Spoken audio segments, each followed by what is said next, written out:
What's good? How are you, King? I'm good. I apologize for the delay. No, it's fine. People want to come on all the time, man. We do a little bit of dance or two before the artist comes on when it's a little time. Okay, How beautiful. you doing, champ? I'm good. I'm good. I had a late night, but I'm good. You was in the studio cooking. Yeah. Yo, Russ, I really want to tell you, man, like until I deep dived all the way in, like all the way in today. I mean, Right. last night, I'm super impressed with your journey, brother. Like, and I Thank want you. to share it with TKBS Nation and obviously your following, but you're a '90s baby. I want to start off there. Yeah. One of the best eras Yeah. in music ever. Right. And I want to tie this into the '90s. I'm a '70s baby. Okay. I think those were the two most monumental musical moments in music history. Yeah. I'm not mad at that. The 70s is incredible. That's all the music that people sample too. Like all hip hop is so 70s influence because that's all the samples is the 70s. Crazy. Yeah. And the '90s, if you look at what's happening now in music, they're taking everything from the '90s. Yeah. The whole Fashion. style. Yeah. Yeah. Facts. Well, okay, I want to go on a journey because here in the Kenny Burns Show, we like to frame culture. We like to frame our artists and really put it in perspective. And I think your journey is a testament to all aspiring artists, bro. Like Yeah. your grind and your hustle, and we'll start peeling back layers as we discuss it. But Right. I want to start off growing up, much like myself and a lot Wait, of people. not to cut you off, Scott Storch just said Russ is my favorite artist out right now, which is insane. Come on. Yo, That's the Scott reason why I Storch, started making music. yo, Scott Storch is the god Come on them on. fucking keys, Man. bro. That's Okay. dope. What up, Scott Storch? We got to get you on. But Russ, you grew up moving around a lot, man. You grew Yeah. up like city to city. Whether you were born in Jersey, went to Yeah. So Kentucky, and a couple other places. so I was born in Jersey, and then we moved when I was a baby. And we moved to North Carolina, and then we moved to Kentucky for like a year, which was like really random and bizarre. And then Kentucky. then we moved back to North Carolina, and then to Atlanta when I was 12. So like I grew up, like literally grew up in Atlanta, I would say. Question. But when you were like 7 years old, I think you started literally like locking in with writing rhymes. Like, Yeah. It's like it's kind of funny because it's like it's one of those things where before you know who you are type of thing. You know, it's like what like the only reason why you're doing anything at 7 years old is because you genuinely just love it. You know, like why else are you doing it? So that's right. yeah, at 7 I was just writing raps in like a notebook, and it's crazy. So it's around the time your dad taught you how to play the guitar.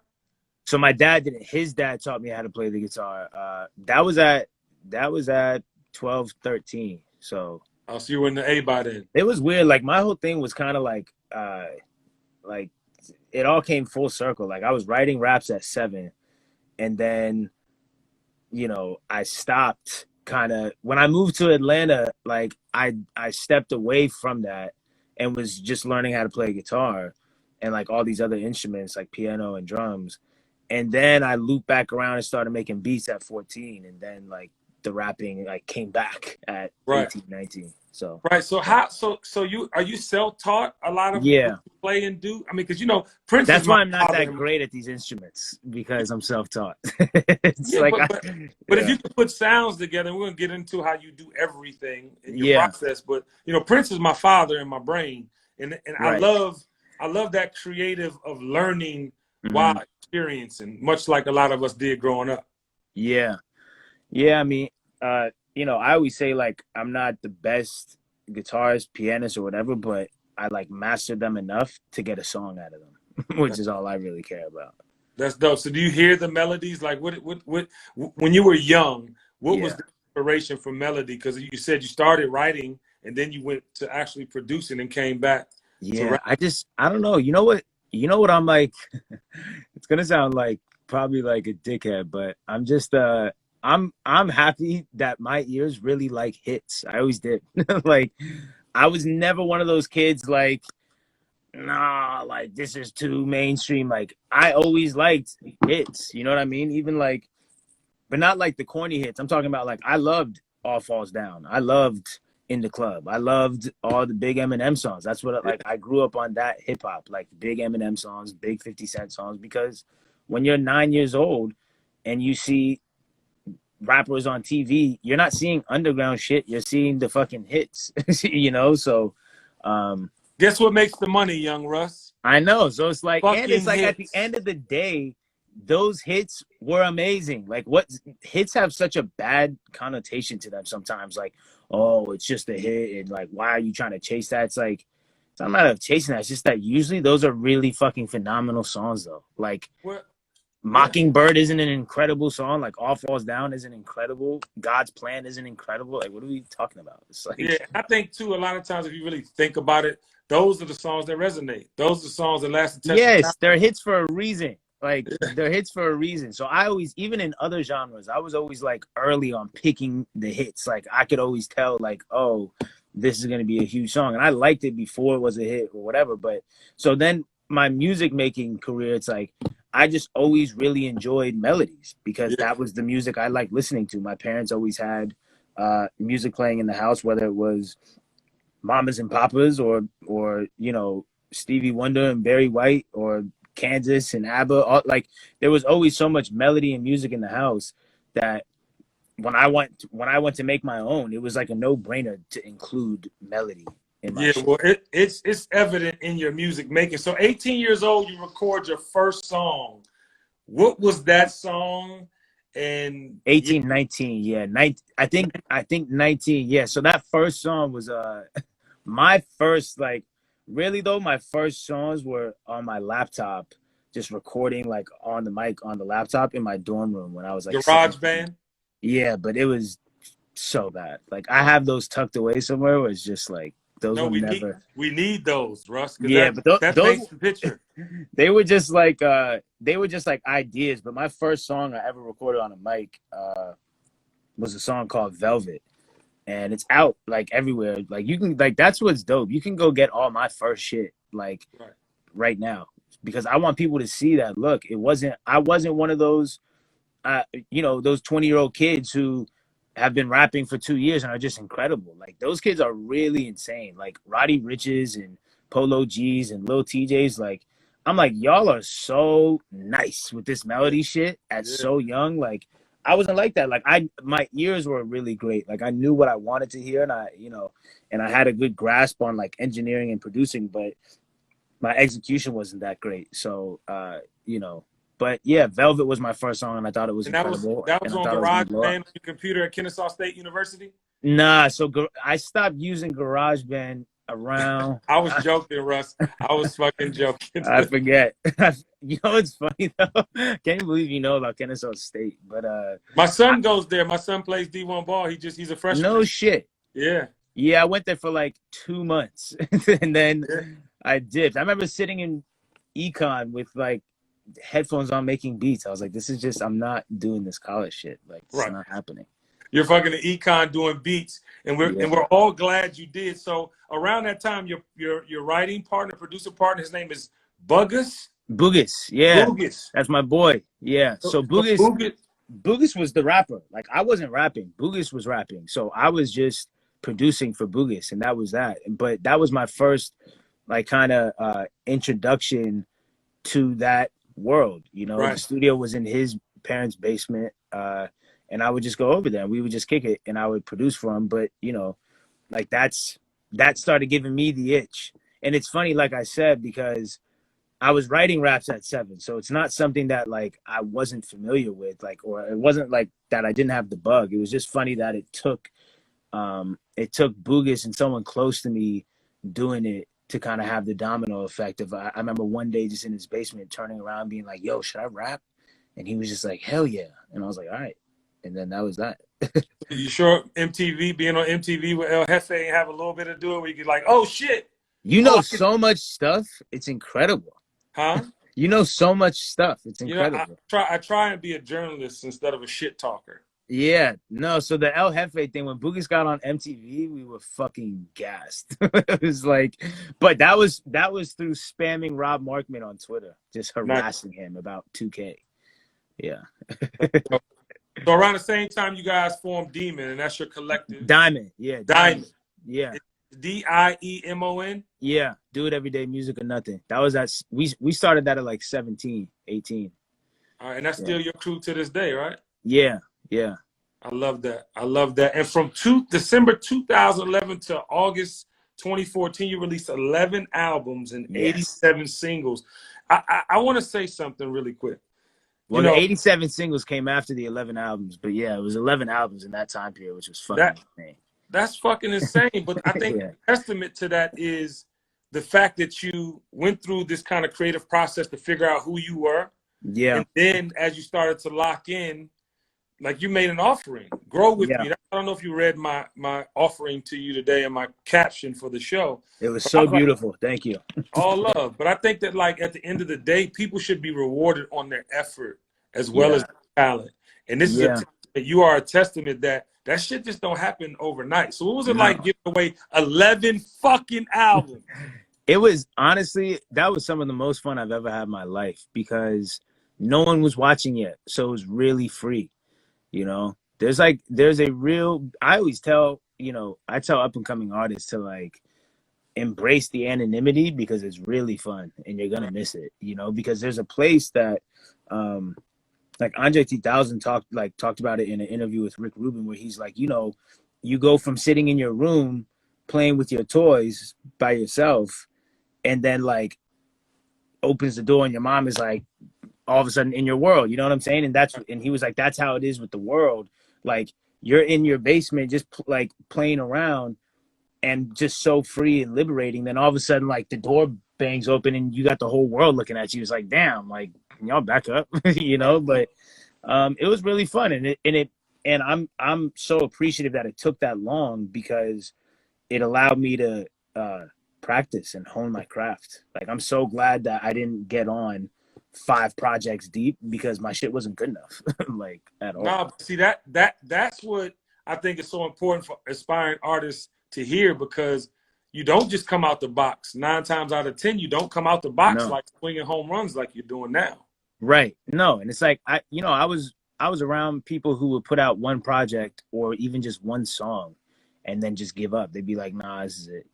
It's like, damn, you didn't even fucking really try, Right. like, and you'll see artists, like I get DMs from artists all day, up and coming artists, like, man, I just don't know what to do. Like, I've been doing this for like 2 years and it's just not working. And like, I've put out 20 songs. I'm like, 20 songs? Like, what the fuck? It's like, you just say you don't want it that bad. I didn't give a fuck how long it was going to take. You Right. know what I'm saying? I was like, cool.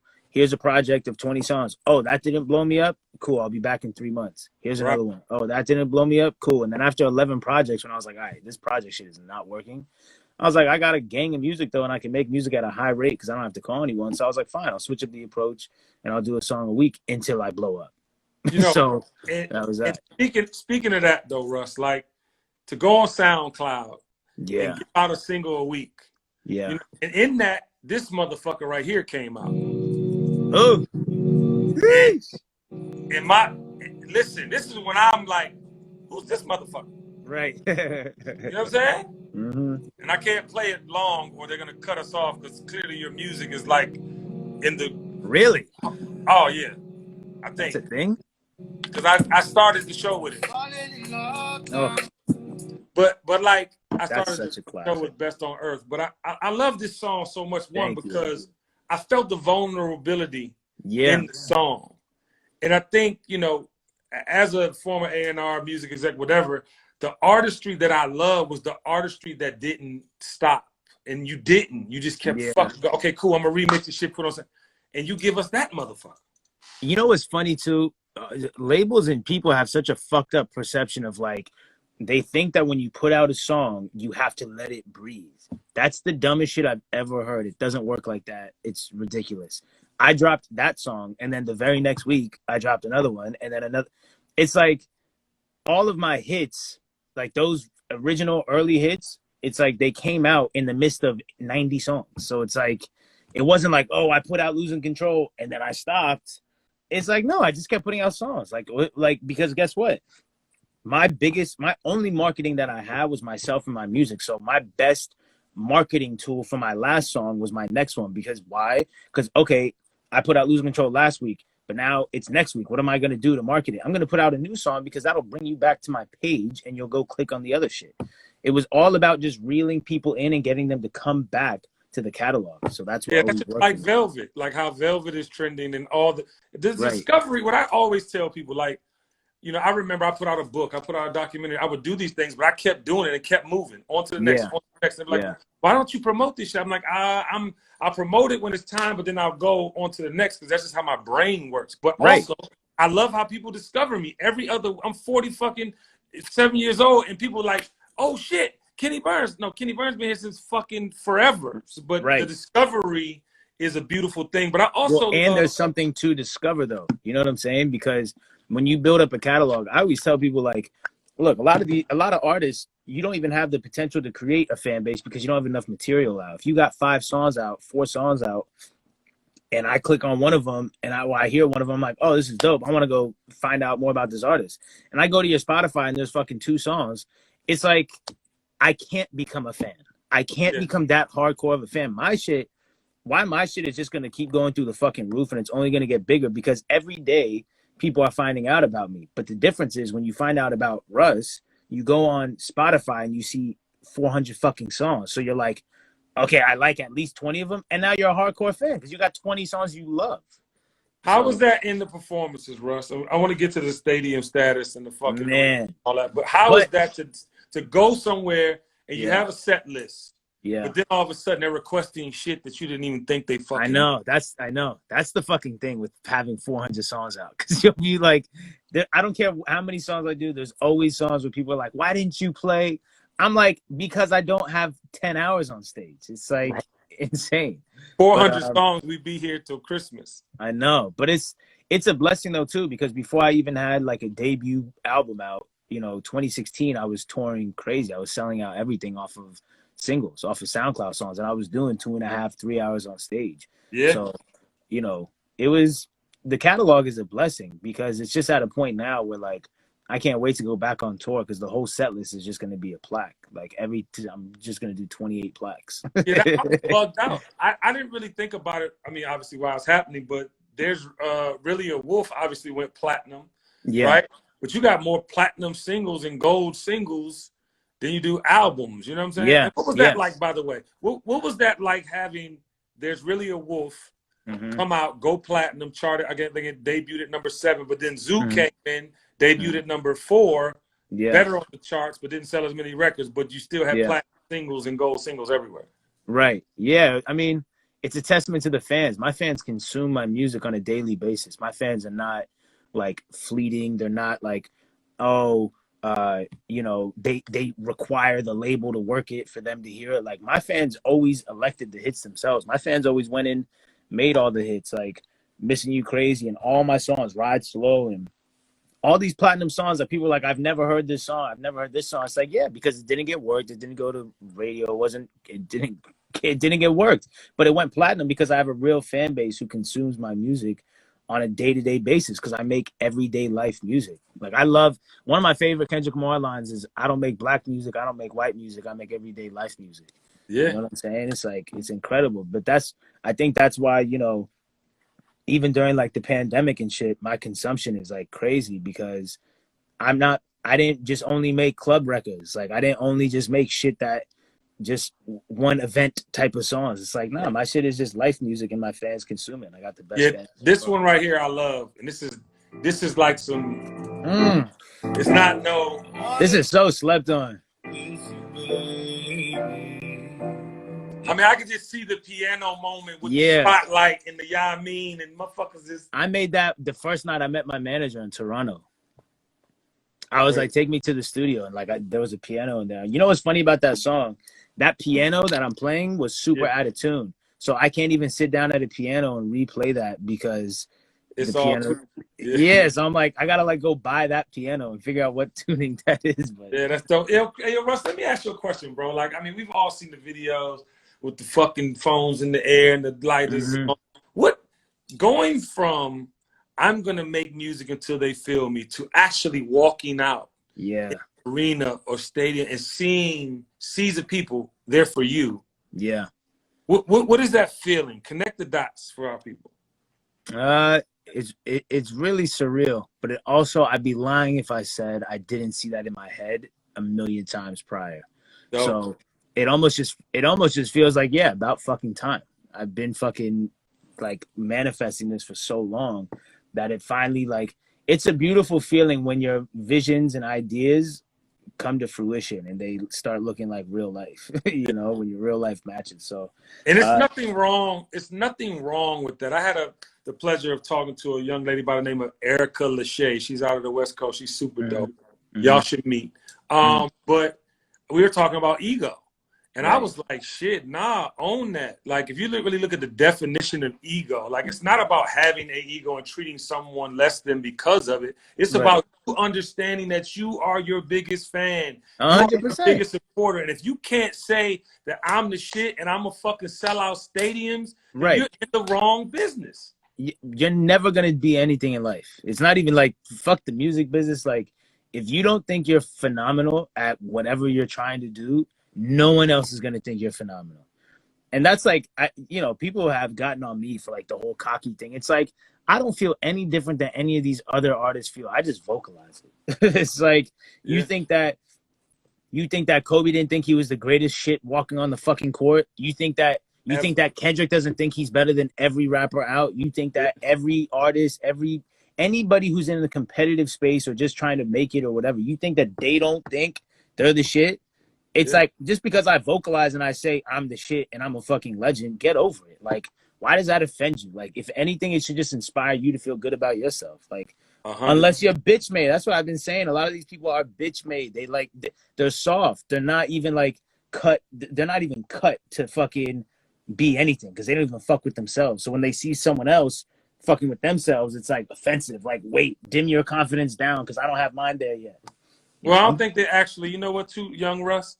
They didn't put in the work. A motherfucker Mm-hmm. that don't do the work, a motherfucker that just here to criticize and ridicule and talk about shit Yeah. they haven't done. Give me fucking 11 albums, 87 singles, Yeah. 4 million fucking songs, and then have an opinion. You know what Nipsey said? Nipsey was talking about journalists and writers, and he said something like, "Who are you though? Like, where's your credits? Like, Come on. you the thing is, like, in my space, in my field, like, I'm solidified. I'm verified. Like, you can go look at the credits and the work that I put in. But a lot of these people talking, what are you in your field? Like, what have you done in your field? Show me your credits. Otherwise, shut the fuck up. You're not Yeah. like, that's why I said Live from the Villa. You're not even you enough to fuck with me. Come on. Stop talking to me. Listen, and I think, and how old are you, Russ? 27. See, and I know rather, this type of leadership is necessary because what I do see a lot in your generation is the work ethic that you have Yeah. isn't common. You know Yeah. what I mean? And I honestly, it's like talk your shit, but also teach these youngins, man, because at the end of Yeah. the day, like that's a fucking superpower. Work Yeah. ethic. Work ethic is a fucking superpower, bro. It is. You know what I learned with work ethic? Because I used to, my teachers in school, I was always like naturally great at school, but my work ethic was trash. And so they'd always tell my parents, like, he has an A in the class, but his work ethic sucks. If he had, but my parents didn't really give a fuck because I had an A. But it was always funny that was what my teachers would get on me for. And then I realized, I was like, wow, it's because school wasn't something that I wanted to work hard at. And so Right. I realized the whole trick with this, or one of the whole tricks with this life shit, is finding something that you actually want to work hard at. Right. Because I'd be lying if I sat here and said I was always a hard worker at everything in life. I wasn't. I wasn't a hard worker. I coasted through school. I wasn't a hard worker. But when I found something I love, like music, I was like, oh, I want to work hard at this because I love it. And so I was like, oh, you just got to find that thing that you want to work hard at, and then work ethic just comes second nature. It's like, I don't even consider it, oh, I'm putting in work. It's just, even though I am, but I'm just like, nah, I love making music, so I'm doing it every day, all day. But I was lucky to find something that I really wanted to work hard at, because if I didn't find music, I would have just been I would have been one of those kids who just never really tapped into their potential because they never found that thing they wanted to work hard at. I would have just slacked. And that means if you're in econ class and you have your headphones on and you're fucking making beats, it's time to get up out of that class and pursue your dreams. But let's talk about this, bro. You released a book. Yes. It's all in your head. And I think, life, this spans across all genres of business, yeah, cultures. if you want to make up some shit in your mind and let that shit simmer, that Yeah. can become your reality. But I want to know Yeah. about this book and what was your purpose behind it. Man, I still say I think the book is the most important thing I've ever done, actually. So Because, you know, I understand like with music, you simply may not like the sound of my voice. Like there's artists where I'm like, I can recognize that they're dope, and I'm like, I just don't like the sound of their voice.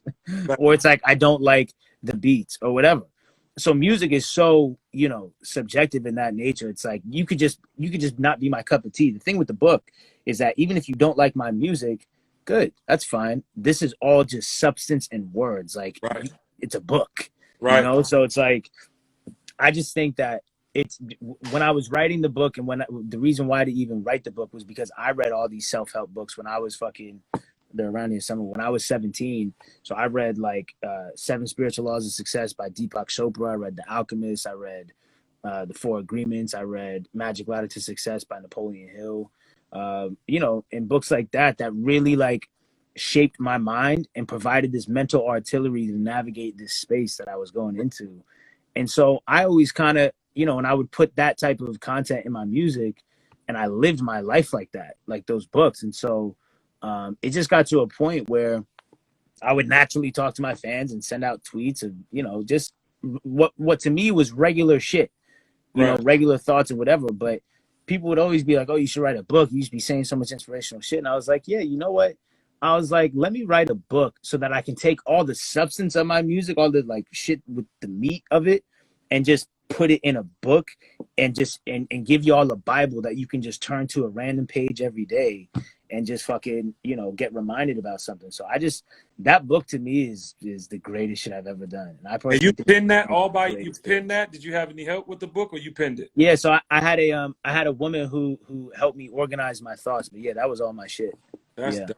That's Yeah. dope. And this is what I'm talking about, Russ. Like, Yeah. this pandemic, and I want to get into this a little bit, but this pandemic has taught us, if nothing else, that you got Yeah. to tap all the way in.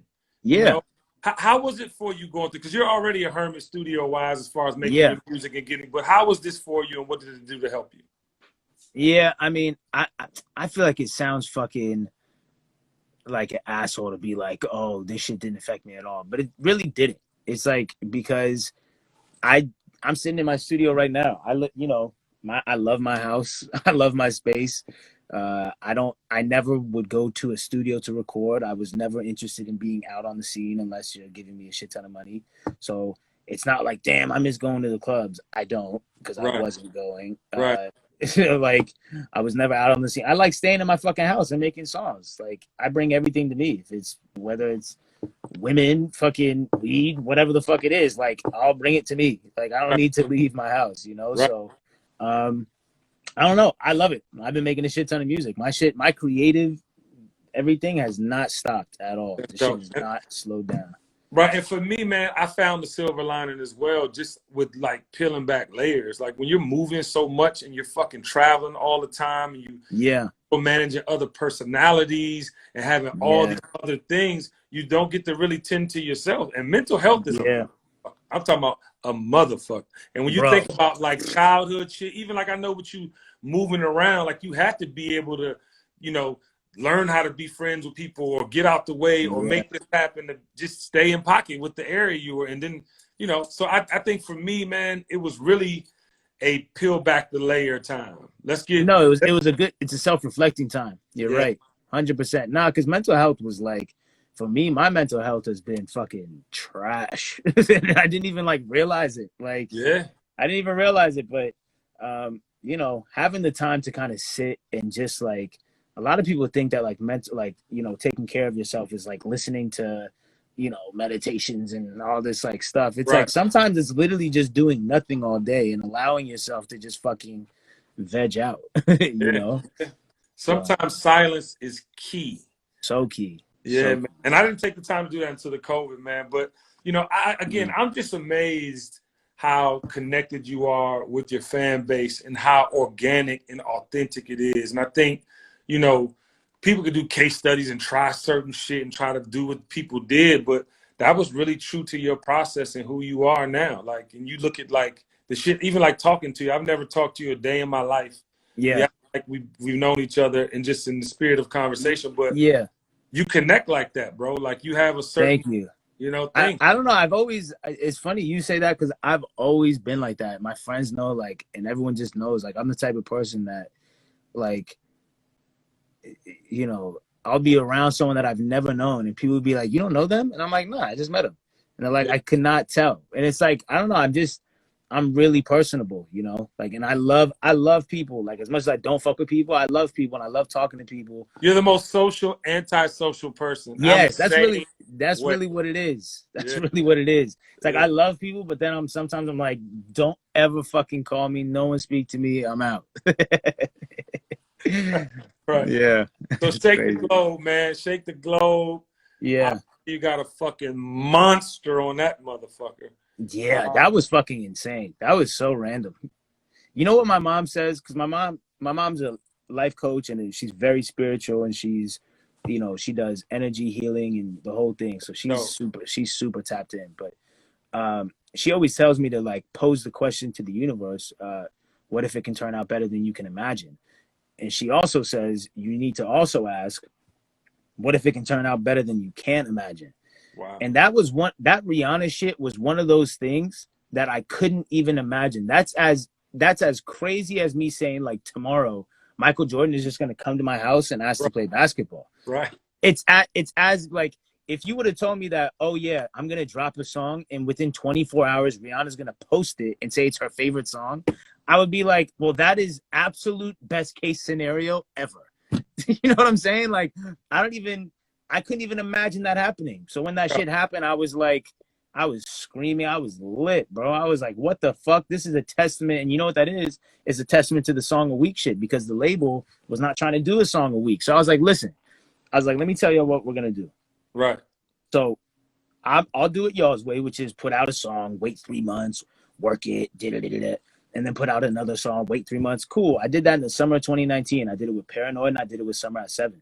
I Right. said, now if this approach doesn't work, which I knew it wouldn't, I said, if this approach doesn't work, we're gonna do it my way, which is a song a week. And they said, cool. So after this shit didn't work, I came and I started my song a week shit again. And then on the 6th week, I caught Best on Earth. But if I would have done the label approach, in order to put out 6 songs, it would have taken 18 months. It would have taken me 18 months to get the Best on Earth. Instead, it Dog. took 6 weeks. And what's your split with the label? I think it needs to be 85-15. Yeah, well, I'm independent, putting music out independently again, so it's a good situation. Also, you're not on Columbia anymore. Yeah, no, the deal has come to a close. I fuck with them though. Congratulations, man. That's not Thank you. that's cause for celebration. Yeah, I definitely took a lot of shots when that happened. Did But you? I fuck with them. Like Columbia was fire. They let me do what I needed to do, Yeah. and they supported it. So I fuck with It's them. all a part of the journey, man. That's what I try to tell people all the time. You have to embrace it all. You cannot Yeah, just be conscious in that exact moment. You have to be conscious the entire time. yeah, Appreciate relationships, because I'm sure you got relationships from that will be yeah. lifelong relationships, No, I don't regret that shit at all. That was incredible. And it's like I just said on a song about loving every part of the journey, just like I'm in love with every season. You know what Yeah. I'm saying? Like I love all of it. Even Zoo, which was like fucked up, meant like I hate 2018, but it's also like I love it Right. because it was necessary. It's like if that as long as I'm fucking alive, bro, I'm not really tripping. Like Yeah. I'm kind of in this space where I realize that if that shit does not kill me, it really is there to fucking sharpen me. So No I'm question. cool. No question. But how are you 27? You're really probably 72. How are you so together though, like at 27? Like, you know what I'm saying? And one I don't time know. mother, because I know how much you love your mother. I hope Yeah, you saw that in the post today too. I But like, did. I appreciate that. yeah, but like, and I mean, clearly I'm seeing, especially as you shared that she's obviously like a healer and just so spiritually. Yeah. But yeah, 27, bro, with all this fucking information, what and when? Like, fuck. You know what? My best friend Boogus is like the smartest person I fucking know. And we've just been locked in since we were 12 and really on this musical journey together since we were 17. So it's really like I attribute a lot of it to him because he really there's something called a mastermind. If you read Napoleon Hill, it's a mastermind. So, there's something about our minds being like super connected and being on the same page but like just the game that Bugis always gives, just us sharpening each other. It's like, Bugis kept me on my toes and keeps me on my toes just with knowledge and everything. So I would obviously I'll take some credit for my own like Right. togetherness, but at Right. the same time, it's important to have you don't need a lot of friends, but it's important to have a really solid one. Yeah, man. Really I solid. think that's so important that you say that, especially to the young people that are listening. At the Yeah. end of the day, it Yeah. is totally about who you're around. People that 100%. I have a 16-year-old, Hmm. and I'm like telling him like, bro, okay, cool. I want you to experience it. But you Yeah. got to at some point know that being around certain people can affect your entire life. Trust your For father. sure. For sure. It's like, I mean, if four of your friends are fucking heroin addicts, how long do you think before you're a heroin addict? Or it might not be that hard, but cocaine is just as bad. Like you Yeah, but it's like, and it's vice versa. It's like, or if you hang around people who are trying to get shit done, it's just gonna make you feel like a loser if you're not getting shit done, which is what you need. That's like, I tell people all the time, it's like too many people are trying to go and like find friends and find it's like you haven't even found your life yet. That's what you need to do. You need to figure out, oh, do you want to be a ballerina? Because then guess what? Along that path of you living your truth, you'll meet who you're supposed to meet because y'all are trying to do the same shit. yeah. But if you're just around like, do you want to be my friend? Do you want to be my that shit is never gonna work. Y'all are gonna get in fucking weird ass arguments and fall out because y'all not even on the same page in life. Yeah. You got to you got to be your best friend first and figure Yeah. your life out. You're scary, Russ, and I'm gonna tell you why in the best way possible. And I want you to receive it with all of your superpower energy. You're writing and conducting based on your emotion and experience right now, right? Yeah. I think, man, because your purpose is so much bigger than music. Like talking to you and just hearing the forceful Yeah. or the confidence even in your statements and your offering. Like, bro, like double down on that shit, man. Figure out more Yeah. ways to Yeah. amplify these messages, because what we are going to see out of this COVID, out of this whack ass election and presidency, Yeah. we are going to see is Phoenix is rising from the ashes. What we are going to see is new leadership. There will no Yeah. longer be this false prophets in these fucking pulpit moments Yeah.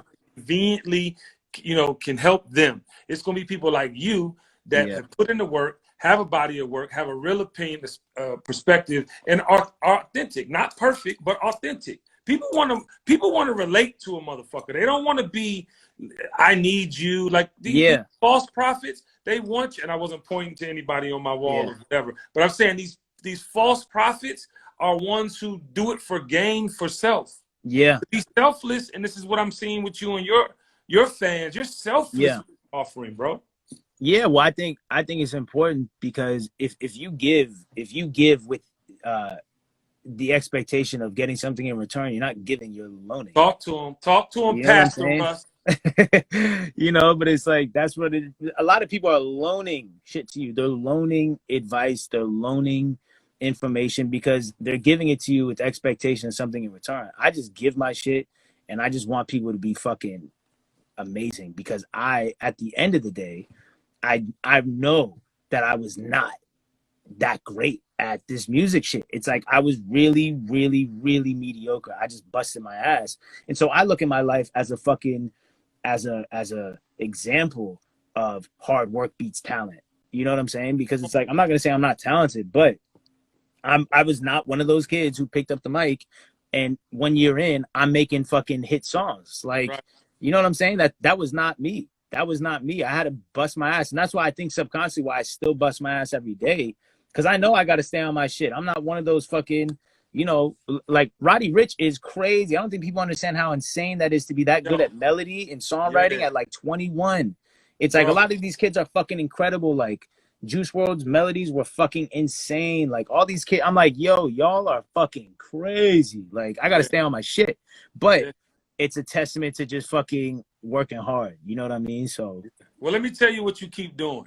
Keep pronunciating all of your words in your fucking hooks, because that is what's going to continue to yeah, take you over the top. But I'm in love with this generation of music. Like you said, Roddy Ricch is phenomenal with the yeah, way that he does his cadence and melody, crazy, and then crazy. you look at like what you're doing, and I want to keep it on you for 2 seconds. I want to make sure I say all of these things because these are real superpowers. You write, you Mm-hmm. produce, you mix, you Mm-hmm. master, you engineer, and perform your own shit. I think that's a cheat sheet for any aspiring artist to learn how to do. If you learn how to do all of that shit, lights out. Yeah, well, because you're now a self-sufficient thing, you know, which I think that was my main motive behind it, was like I just didn't want to have to rely on anyone, because guess what? If it's fucking 2 a.m. and some crazy idea hits me, I couldn't even imagine having to be like, damn, I feel so creative and so inspired right now, and I gotta call this person to like, yo, you got any beats? I gotta call this person to come and engineer the session. Motherfuckers are asleep. I gotta call this person, like, you got the studio available. Like, what the fuck? I probably have 10 songs out if that was the Right. case. It's Instead like, of 4 million. yeah, so it's like, it's a matter of even if you don't master all the fucking different crafts, it's a matter of at least try them out so that you know what goes into it, and so you're more appreciative of the people around you. And two, people can't bullshit you. Like, because I mix my own shit, like, mixers can't sit here and tell me shit takes 2 weeks to get mixed. Like, you sound like you're on meth. Like, the fuck are you talking about? like no, it does not. Right. I want to tell you this, bro, and this is coming from a fan. Like, I'm a fan of your music, and I respect it.